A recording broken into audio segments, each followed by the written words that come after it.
What is DARVO? And why are we seeing it used by elected government officials against their electoral constituents? If you're a fan of Doctor Who, you may have thought of the character Davros, creator, and I guess you could call him the father of the Daleks, a race hell-bent on making the universe perfect by exterminating all other sentient races. It's okay, I did too. In a way that fits this term. His motivations were justified by his home being a war zone, and in being a child victim of the war, he became twisted into believing that he had the ultimate answer.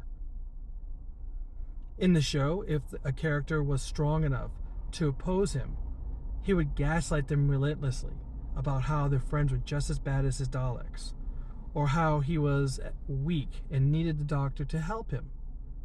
At one point, he gaslit the Doctor about what killing Davros would mean in terms of the Doctor's character, causing the Doctor to pause at the moment he could have permanently stopped all the future impacts stemming from the continued existence of the Daleks as a race and society. DARVO is an acronym that stands for Deny, Attack, Reverse Victim, and Offender. It's a manipulative tactic used by perpetrators of abuse, particularly in sexual abuse cases, to deflect blame and responsibility. It involves denying wrongdoing, attacking the accuser, and then portraying the victim as the offender. It is a pattern of behavior used by perpetrators to avoid accountability for their actions, and is often employed by abusers in relationships. Here's how DARVO works. First, deny. The perpetrator vehemently denies the wrongdoing, often gaslighting the victim to make them doubt their memory or perception of events. They might outright deny the abuse or try to downplay it, suggesting it wasn't that serious, or that the victim is exaggerating. Next comes attack. The perpetrator shifts the focus to the victim's character, credibility, or mental state, attempting to discredit them and make them seem unreliable. They may accuse the victim of having ulterior motives. Reverse victim and offender. This is a big one. The perpetrator ultimately frames the victim as the offender, portraying themselves as the victim and making it seem like the victim is the one who is causing the problems, casting the true victim as the aggressor. This tactic can be particularly harmful because it can make it difficult for the victim to seek justice and support, as the perpetrator is effectively shifting the narrative and making the victim look like the one at fault. Who uses DARVO? DARVO is most often used by individuals who are perpetrators of abuse, such as those who have engaged in sexual assault or domestic violence. It's a manipulative tactic that can be used to avoid responsibility and continue the abuse. The Hill opined that Trump's repeated use and then backpedaling on his executive orders, enforcing tariffs on every country, including our closest trade partners, and the following excuses, is a form of DARVO.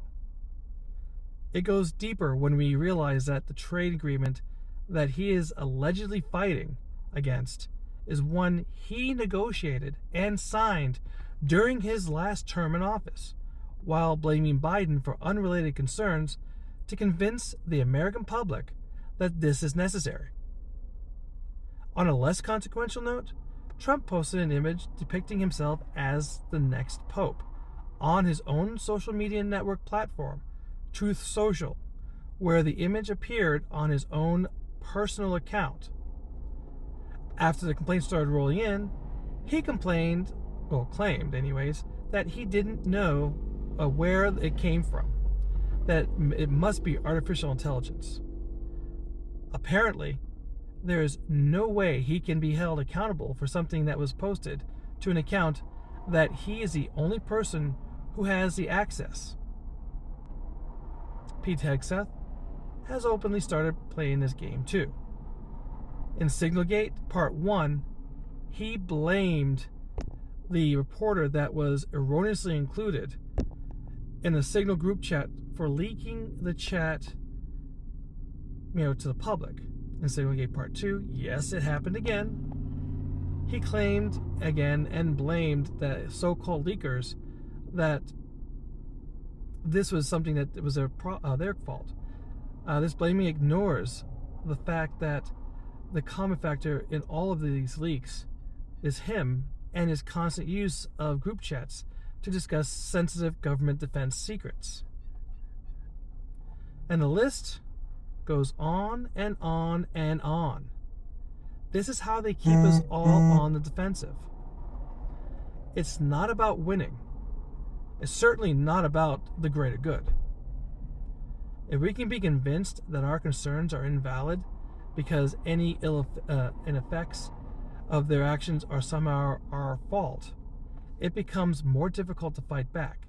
It feeds their deranged followers who then use the sound bites to troll and own whoever disagrees with them. It creates division and keeps us fighting each other over things like what is objective reality. Why are we seeing this tactic used? Because it allows them to take and maintain power over the rest of us. It's about controlling a narrative where they can do no wrong and we are insane to believe otherwise. This is meant to weaken our ability to resist. When our memory of what happened is challenged,